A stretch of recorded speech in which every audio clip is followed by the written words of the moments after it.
From going completely invisible to having permanent wall hacks, here are 24 of the most overpowered perks in DBD history. Number 1, Nowhere to Hide. This is a great perk that came out with the Knight that allows you to see any nearby survivors when you kick a gen for a few seconds. And yes, this is already really good, but it has had one of the most game-breaking bugs for a very specific killer, and that killer is the Onryo. I don't know exactly how it happened, and I could barely find footage of this, but as the Onryo, if you used Nowhere to Hide, there was a chance that you would become completely invisible. The only way people would be able to see you is if you had your red stain. So as I'm sure you can imagine, if you used perks that got rid of your red stain, survivors would be going down to a ghost, which I guess is on character. But hey, if killers can go invisible, why not survivors? There used to be a bug with Blast Mine where you could literally turn yourself invisible. Well, not technically. Your physical body would stay on the generator, but your camera and your hitbox would go with you to wherever you want. So you just go completely invisible and the killers cannot hit you unless they somehow run into your hitbox randomly on the map. This glitch was obviously extremely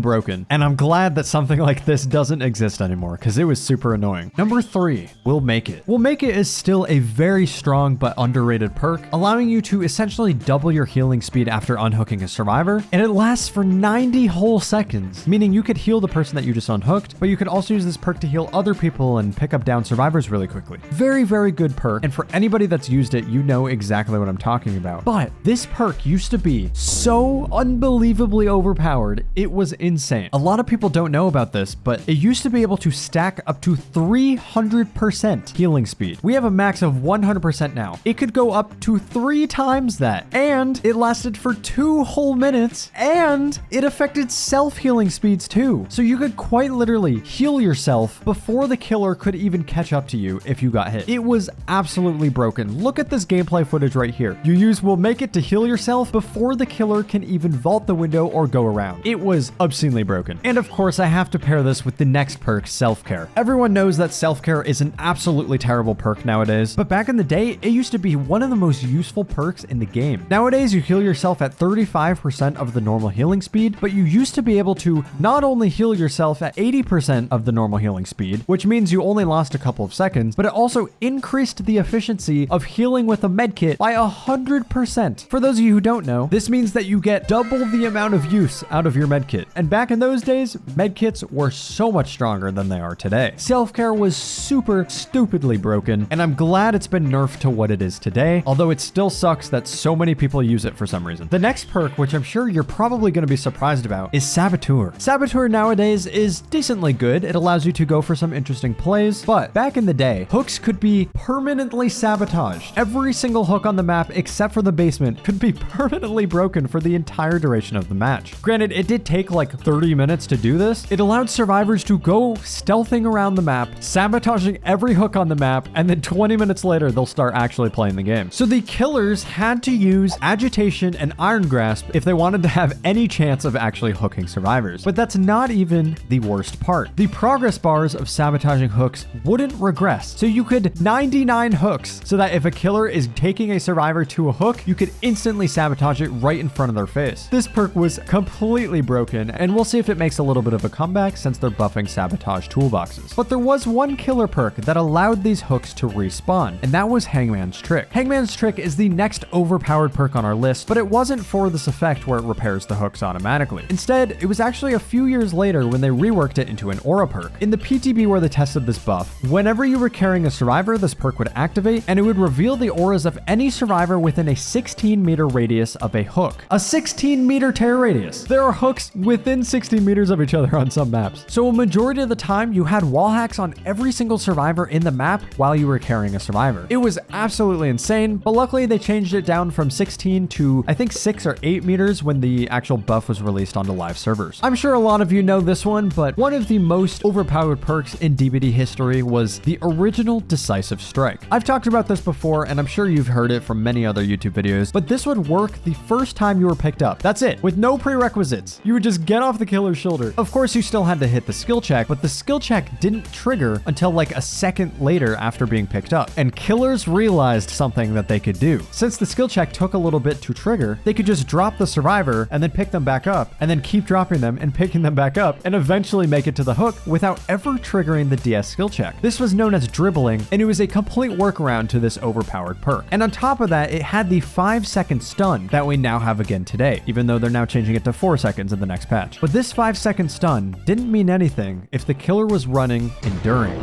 Enduring is our next broken perk on this list because not only did it do what it did today, where it helped you have a faster recovery after being stunned by a pallet, it also helped your recovery after being stunned by DS. So this was the perfect counter to that perk because if you got DS'd, the survivor would gain barely any distance and you kind of made their perk completely obsolete. It's really funny how DBD used to be this game of just rock, paper, scissors. Except the next perk, or should I say perk combo on this list, was just basically uncounterable. And this was the combination of Unrelenting and Save the Best for Last. Nowadays, Unrelenting is completely useless and Save the Best for Last is pretty mediocre, but back in the day, pairing these two together would make you an absolute menace. Unrelenting used to reduce your miss cooldown by 30%, similar to what it does today, but it also reduced your actual successful hit cooldown by 22%. So this is like having a permanent 4 stacks of Save the Best for Last. But what Save the Best for Last did was the exact same thing. It reduced the missed cooldown by 20% and it reduced the hit cooldown by 33%. So if you pair these two together, your hit cooldown would essentially be non-existent. I'm pretty sure you could down survivors with this faster than the Twins PTB rework recently. It was insane. There was no cooldown. And on top of that, since you get a speed burst when swinging your weapon, but you don't have the slowdown of the miss cooldown, you can just keep swinging to get so much speed and cover so much distance with zero downside. It was hilarious. It's unfortunate that not a lot of people use hex perks anymore, at least in the region and MMR that I'm at, but man,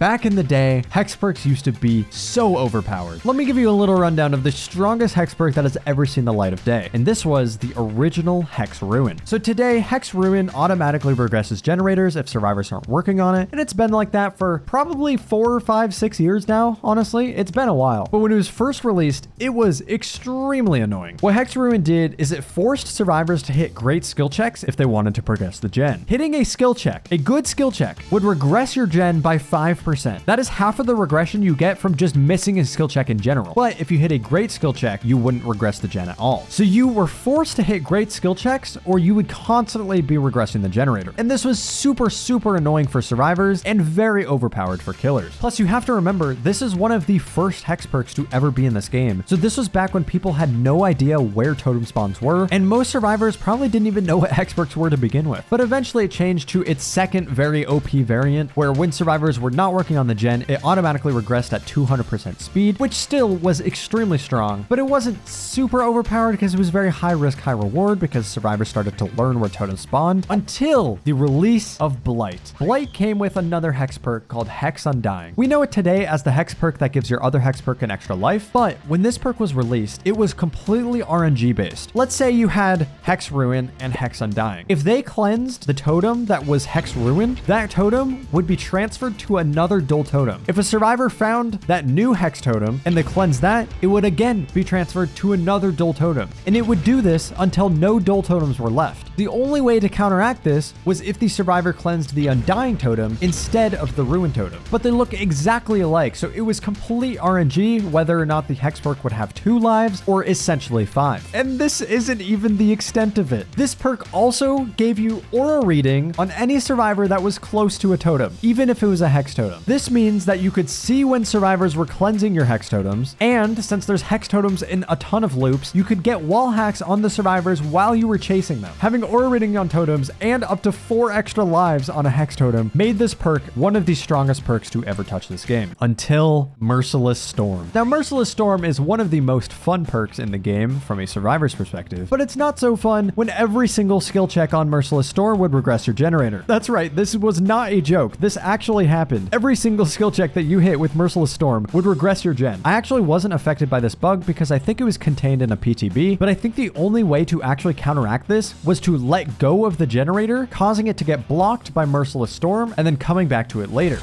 The biggest, most controversial perk in all of Dead by Daylight, Dead Hard. Now, yes, Dead Hard was strong because it used to give you iframes and it used to give you free distance, so it was super easy to continue your loop on a killer, but this isn't why this perk was so broken. There were a lot of small things that made this perk even stronger that a lot of newer players didn't even know existed. For one, exhaustion used to recover while you were sprinting, so you could get Dead Hard back multiple multiple times in a chase. 2, you lost collision with the killer when you were dead harding, so you could dead hard through killers to get flashlight saves, which was extremely fun, took a lot of skill, but very, very powerful. On top of this, since you got extra distance, there were a ton of tricks that you could do with this distance to make it harder for the killer to catch you. For example, on Mother's Dwelling, you could dead hard across the gap on the second story, forcing the killer to drop below. And on some maps, you could dead hard up hills and up rocks and make it really difficult for the killer to hit you unless they went to a very specific area. But that's not even it. There have been a couple bugs associated with this perk that also made it extremely OP. One of the bugs was actually a little bit more recent, and this was the curve dead hard. There was an update, I think it was in a PTB, where you could turn your camera while dead harding and your character would turn with it. You wouldn't just go in a straight line. So this means that if you were looping more of a circular pallet gym and the killer almost catches up to you, you could dead hard and curve towards the pallet instead of accidentally going past it. As I'm sure you can imagine, this was super, super strong. But you know what's even stronger? Dead harding over a fence that the killer cannot get over. Hopefully I can find gameplay while I'm editing this video, but there used to be this one fence on Haddonfield, on the old version of Haddonfield, where you could dead hard over the fence, completely escaping the killer, so the killer was forced to go around. Speaking of being forced to do something, survivors absolutely hate when they're forced to sit there for 25 seconds and do nothing. For those of you that struggled through this hell, you know exactly what perk I'm about to mention, and that is Eruption. Now, Eruption has always been a pretty underrated and underutilized perk. I actually quite like the idea of it, but all of a sudden, Behavior buffed so many gen kicking perks all at once, and Eruption in particular became extremely annoying. To activate this perk, you would have to kick a gen, and the next time you down a survivor, that gen instantly regressed by 10%, and if any survivors were working on that gen, they became incapacitated for 25 seconds. For those of you who don't know, incapacitated literally disables you from working on gens, healing survivors, using items, and cleansing totems. So you just had to sit there for almost 30 seconds without doing anything. This perk was so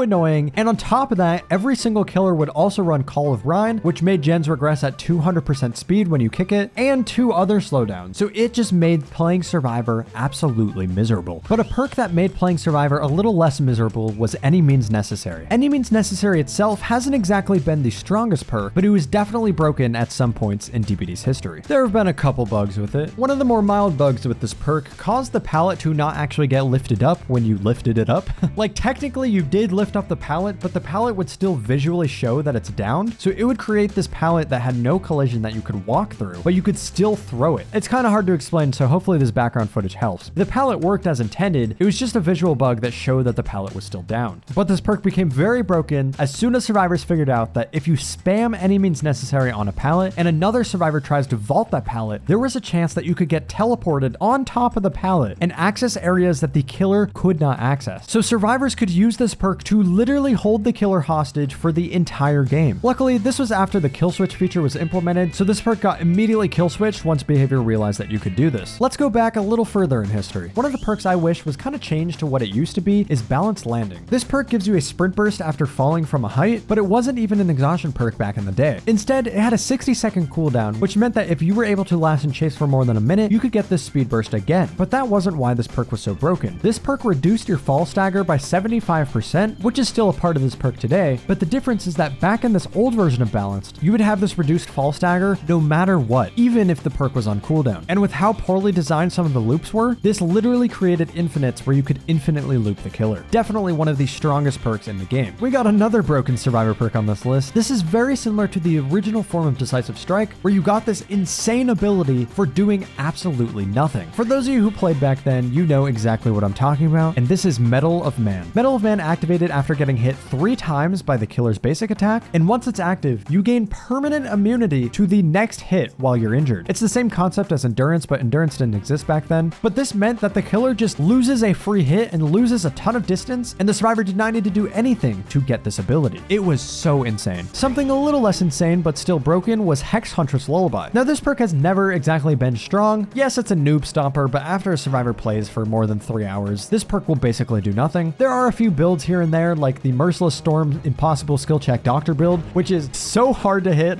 but it's super fun. However, there was one moment in time where cleansing Hex Huntress Lullaby didn't actually deactivate the effect. I have no idea how it was triggered, or if you could get rid of it, or if it had all of the effects or only the silent skill checks, but I could only find a little bit of gameplay of it on YouTube, so here it is for you. The next perk, though, there's a ton of gameplay of, because it was so absurdly absurdly broken that a ton of content creators used it just because it was really fun. And this was the old Object of Obsession. Object of Obsession could literally give you permanent wall hacks on the killer. But there's a caveat. Here's how this perk used to work. When you were looking in the killer's direction, outside of their terror radius, you and the killer could see each other's auras. So you had wall hacks on them and they had wall hacks on you. This already is very good because if you were on a map like Midwich, for example, you could just stay on the complete opposite side of the map and the killer basically couldn't do anything. But on top of that, you had information on the killer's whereabouts at all times, so you could be super confident on where they are. On top of that, even though aura reading didn't work on stealth killers, the perk icon would still light up if you were looking at the killer, so you knew the general area of where the killer was, even if they were in stealth. But this perk became so blatantly overpowered when you played against a Freddy. Now remember what I said, this perk only works outside of the killer's terror radius. With Freddy, when you're asleep, he doesn't have a terror radius. So you had permanent wall hacks on Freddy as long as you didn't wake yourself up. This meant that even when you were looping the killer, you could see exactly what he was doing, exactly what mind games he was doing. If he vaulted, if he broke a pallet, you could see everything. And the funny thing is, this is more broken than the next perk on our list, which was broken because it gave you an infinite toolbox exploit. I'm sure a lot of you know what I'm talking about because this was very, very recent, and this was the potential energy bug. For those of you who luckily did not have to deal with these people, survivors were able to use potential energy to essentially create an unlimited toolbox. Toolboxes are already really strong because they increase gen speeds by a ton, so you can imagine how overpowered an unlimited toolbox is. Luckily, it was very obvious if someone was doing this bug because they always had potential energy and then a purple toolbox with 2 speed add-ons, which no one not doing this glitch would ever bring, so at least you know that you didn't play the game poorly. There was a perk though that even if you did play the game poorly, it would still carry you through the game, and this was made for this. Now, I know made for this is a hot debate in the community, so I'm going to try to put my feelings aside and be as objective as possible with how overpowered this perk was. First off, this perk would give you a permanent 3% haste while injured. This was definitely the strongest part about this perk because if you have a lot of hours on this game, you know exactly how big of a deal just a little bit of haste can be. Sure, it's a tiny number and doesn't seem like much, but the difference between getting a hit or not getting a hit could be split milliseconds, and the 3% haste would obviously help those situations. But honestly, if this perk just gave you the haste, it would probably be fine. It would still be really strong, but the reason this perk was even more overpowered is because it had an entirely other perk built into it. This perk also gave you 10 seconds of endurance every time you heal a survivor. So it was a fantastic anti-slugging perk and a phenomenal altruistic perk on top of being a great chase perk. Luckily, they did have this perk disabled while exhausted, so anyone that used this perk didn't have an exhaustion perk, which was a nice change in the meta, but it was still very, very strong. I feel like if they split it into 2 different perks, it would be perfectly fine, but that's just my opinion. The next perk is probably one of the most nerfed perks in existence, and this is Boon Circle of Healing. This one's a little more recent, so I'm sure a lot of you know about it, so I'm not going to talk about it for too long. But back when this perk was being tested in the PTB, it gave you 100% altruistic healing speed, so you would heal others twice as fast as long as you were in the Boon's radius, and you could also self-care at 50% of the normal speed. Not only was this a good altruistic perk because you could heal people so quickly, it made the perk self-care completely obsolete because this was just an objectively better version of it. Only one person needed to bring this perk, and every survivor on the team would be granted these effects. Plus, it's stacked with other healing perks, so you could quite literally heal somebody off of the ground before the killer's wipe animation was finished. That's how broken this perk was. Luckily, this perk has been nerfed and nerfed and nerfed. I think they nerfed it a little bit too hard, and I really like the concept of it, so I kind of wish it saw more playtime, but thank God they changed it from what it used to be. And honestly, the same goes for the next killer perk, which was so broken that they had to completely rework the perk. And this is Tinkerer. Tinkerer nowadays is completely different than what it used to be. Now it gives you a little bit of stealth and a little bit of information, but back in the early DBD days, this perk would buff any add-ons that affected the charge time of your power. It would make them 15% more effective. So Hillbilly, for example, if you use a charge time add-on that increases the speed that you charge your chainsaw, this perk would increase that speed 15% more. This led to some killers having these insane combinations where you would put on double speed add-ons plus Tinkerer to get an instant ability. The most notable ones were Insta Saw Billy, where you could quite literally charge your chainsaw in less than a second, and Machine Gun Huntress, where you could almost instantly throw a hatchet. I'm sure you can imagine why this was so strong. You know how everybody complained about For the People Buckle Up and how it was so OP because it granted both of you the endurance status effect, making it essentially a lose-lose for the killer? Well, this was the same case with the old original version of Borrowed Time. Nowadays, survivors get endurance off of the unhook, but it used to not be like that, so killers could instantly down a survivor right when they were unhooked. Luckily, Borrowed Time completely countered this because it would give the person you're unhooking the endurance status effect, making it so that they wouldn't get get farmed off hook. But on top of that, you would also get the endurance status effect, so you would both get out of there for completely free. In endgame situations where the killer hooked somebody near the door, if you unhooked with borrowed time, it was just GG for that killer. There was nothing they could do. If you enjoyed this video, drop a like and let me know if there's any perks I missed that you may want to see in a future video. Also, I think you might like this video, so check it out and see if I'm right.